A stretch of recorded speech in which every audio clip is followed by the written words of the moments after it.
ନାହିଁ ନାହିଁ ନାହିଁ ମୁଁ ଇଏ ତ ଓଡ଼ିଶା ଆଉ ଇଣ୍ଡିଆ ଭାରତ ବର୍ଷ। ପ୍ରଧାନମନ୍ତ୍ରୀ ମନମୋହନ ସିଂ ତାଙ୍କ ଜୀବନ କାଳ ଭିତରେ ଯାହା କରିଯାଇଛନ୍ତି ଭାରତବର୍ଷ ପାଇଁ, ବିଶ୍ୱବର୍ଷ ପାଇଁ, ଏହା ହେଉଛି ବହୁତ ଅତୁଳନୀୟ ଦାନ।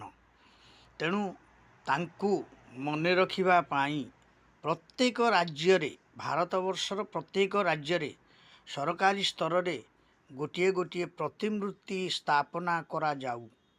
ଗଲେ ତାହେଲେ ଭାରତବାସୀ ନିଶ୍ଚୟ ସେଭଳି ବ୍ୟକ୍ତିତ୍ୱଙ୍କୁ ମନେ ରଖିବେ ଏବଂ ତାଙ୍କର ପ୍ରକୃତ ମୃତ୍ୟୁ ଦିନକୁ ସବୁ ବର୍ଷ ପାଳନ କରିବା ଦରକାର। ଏହା ହେଉଛି ମୋର ସରକାରଙ୍କ ପାଖରେ ଗୋଟିଏ ନିବେଦନ ସମୀକ୍ଷକ ହିସାବରେ। ଯେବେ ଆପଣଙ୍କୁ ଭଲ ଲାଗିଲା ତାହେଲେ ଲାଇକ୍, ସେୟାର, ସବସ୍କ୍ରାଇବ୍ ବହୁ ମାତ୍ରାରେ କରିବେ। ପ୍ରଭୁଜୀ କ୍ରିଏସନ୍ ମାଧ୍ୟମରେ ୟାକୁ ଦେଉଛି। ନାହିଁ ନାହିଁ ନାହିଁ ମୁଁ ସମ୍ମାନର ଇଏ ହେଉଛି ଗୋଟିଏ ପଥ।